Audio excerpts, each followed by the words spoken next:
Print and electronic media మిత్రులందరికీ హృదయపూర్వక నమస్కారం. ఈరోజు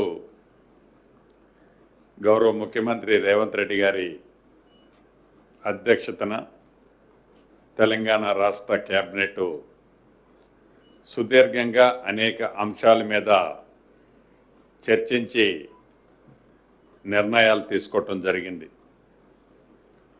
ప్రధానంగా కేంద్ర ప్రభుత్వం ఏదైతే ఆనాడు యూపీఏ గవర్నమెంట్లో కీర్తిశేషులు భారత ప్రధాని మన్మోహన్ సింగ్ గారి ప్రధానమంత్రిగా ఉన్నప్పుడు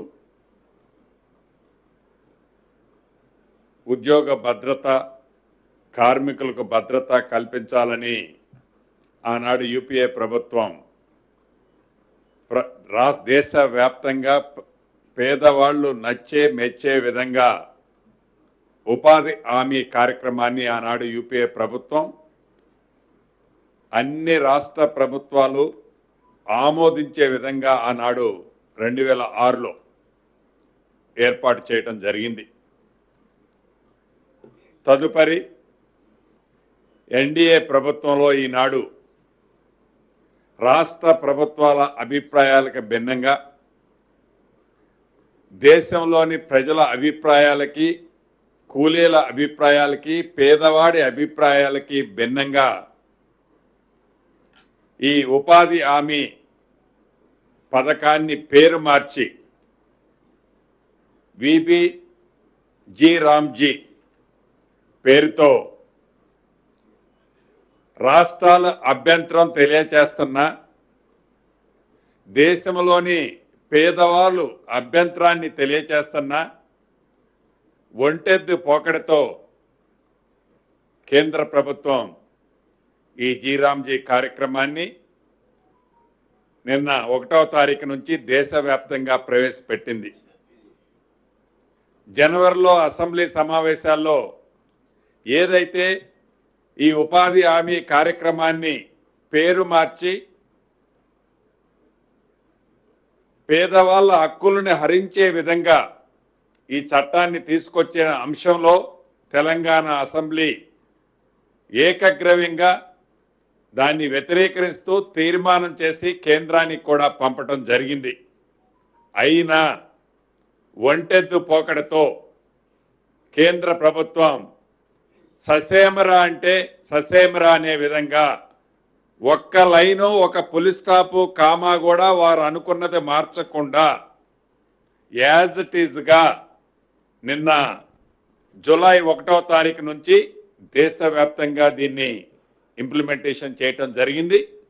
దీని మీద రాష్ట్ర ప్రభుత్వం గౌరవ సహచర మంత్రివర్యులు ఉత్తమ్ కుమార్ రెడ్డి గారితో ఒక కేబినెట్ సబ్ కమిటీని కూడా ఏర్పాటు చేసి దేశంలోని మిగతా రాష్ట్ర ప్రభుత్వాలు దీని మీద ఏ రకమైన ఆలోచనలో నిర్ణయాలు తీసుకుంటున్నారో అదే రకంగా ఈ కొత్త చట్టంలో ఏమేమి మార్పులు చేశారో ఈ మార్పులు చేయటం వలన రాష్ట్ర ప్రభుత్వానికి కానీ, కార్మికులకి, కర్షకులకి, నిరుపేదలకి ఎంత నష్టము జరుగుద్దో దాన్ని ఎలా ఫుల్ఫిల్ చేయగలుగుతామో ఈ సబ్ కమిటీని ఒక రిపోర్టు ఇవ్వమని గౌరవ ముఖ్యమంత్రి గారి సూచనలతో సబ్ కమిటీని వేశారు. ఆ రిపోర్టుని ఈరోజు కేబినెట్లో చాలా క్షుణ్ణంగా, అంటే ఇంత డిబేట్ ఎప్పుడూ జరగలేదు. ఎందుకంటే ఇది కార్మికులకు సంబంధించింది, పేదవాళ్ళకి, పేద కుటుంబానికి సంబంధించింది. చాలాసేపు దీని మీద డిస్కషన్ చేసి అనివార్యంగా దేశంలోని కొన్ని రాష్ట్రాలు ఏవైతే ఒప్పుకున్నాయో అదే రకంగా తెలంగాణ రాష్ట్రం కూడా గత్యంతరం లేని పరిస్థితిలో ఒప్పుకుంటూ న్యాయపరంగా దీని మీద అప్రోచ్ అవ్వాలని ఈరోజు కేబినెట్ తీర్మానించడం జరిగింది. అదేవిధంగా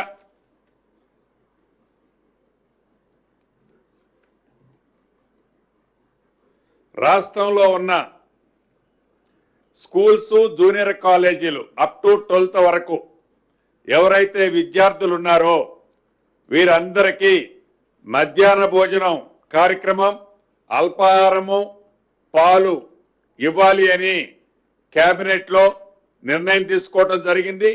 ఈ విద్యార్థులతో పాటు సుమారు 1,00,000 మంది టీచర్స్ కానీ టీచర్స్తో పాటు లెక్చరర్స్ సిబ్బంది వారికి కూడా ఉచిత టిఫిన్ పాలు అదే రకంగా భోజనాన్ని కూడా ఏర్పాటు చేయాలని రాష్ట్ర కేబినెట్ ఈరోజు నిర్ణయం తీసుకోవడం జరిగింది.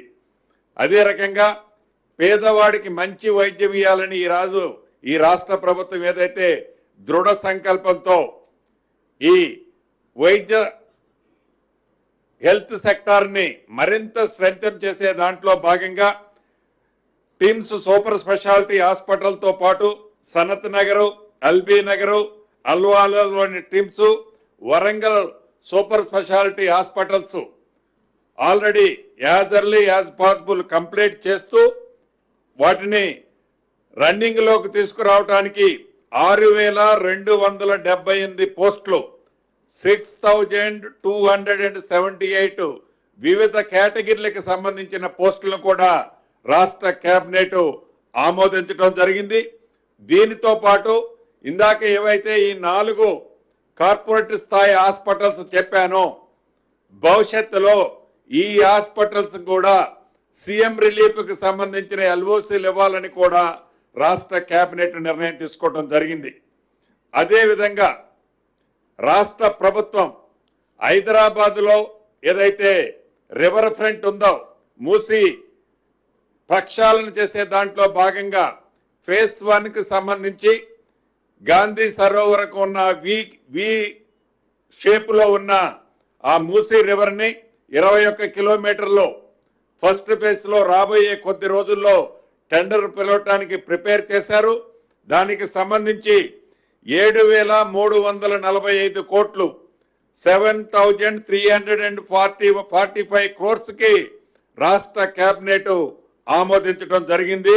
ఫస్ట్ ఫేజ్కు సంబంధించిన ఈ 21 కిలోమీటర్లకు సంబంధించి దీనివల్ల రాబోయే రోజుల్లో ఏ ఉద్దేశంతోనైతే ఈ మూసీ పరివాహక ప్రాంతంలో ఉండే ప్రజలు కొన్ని దశాబ్దాలుగా ఇటు మురుగుతో అటు వరదలు వచ్చినప్పుడు అభద్రతతో ఉన్నారో శాశ్వతంగా వారికి మంచి జరగటమే కాకుండా అదే రకంగా లింక్ రోడ్డు లాగా ఈ మూసీకి బోత్ సైడ్స్ ఉన్న బ్యాంకుల్ని డెవలప్ చేసి ఇంప్రూవ్ చేసి దీన్ని రహదారుల వల్ల అంతర్గతంగా ఈ కోర్ సిటీలో ఉన్న ప్రజలకి ట్రాన్స్పోర్ట్ ప్రయాణానికి మరిన్ని వసతులు సౌకర్యాలు కూడా కలుగుద్దనేది కూడా మీ ద్వారా రాష్ట్ర ముఖ్యంగా జిహెచ్ఎంసీ పరిధిలో ఉండే ప్రజానీకానికి తెలియజేస్తున్నాం.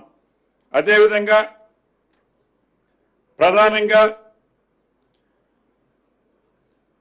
వరంగల్ జిల్లా నెక్కొండ మండలం బొల్లికుంట గ్రామంలో గోదాముల కోసం ఒక 50 ఎకరాలు అంటే గతంలో గోదాములు అంటే ఒక 5 ఎకరాలు 6 ఎకరాలతో కేటాయించి ఒక చిన్నపాటి సైజుతో నిర్మించేది. ఇక్కడ భారీ గోదాములు ఏర్పాటు చేయాలని అదే రకంగా కట్టాల మండలం కర్కలపాడు గ్రామంలో కూడా ఒక 10 ఎకరాలు ఇలా గోదాములకు సంబంధించి ఒక 5-6 కాన్స్టిట్యున్సీస్ లో అదే రకంగా జవహర్ నవోదయకు సంబంధించి మహబూబాబాద్ జిల్లా పెద్దాయిపల్లి గ్రామంలో 20 ఎకరాలు, సూర్యాపేట జిల్లా కోదాడులో 19 ఎకరాలు, జగిత్యాల జిల్లాలో కేంద్రీయ విద్యాలయానికి సంబంధించి 5 ఎకరాలు, అదే రకంగా కేంద్ర రాష్ట్ర ప్రభుత్వాలకు సంబంధించిన వివిధ సంస్థలకి కూడా కొన్ని భూములను కేటాయించడం జరిగిందని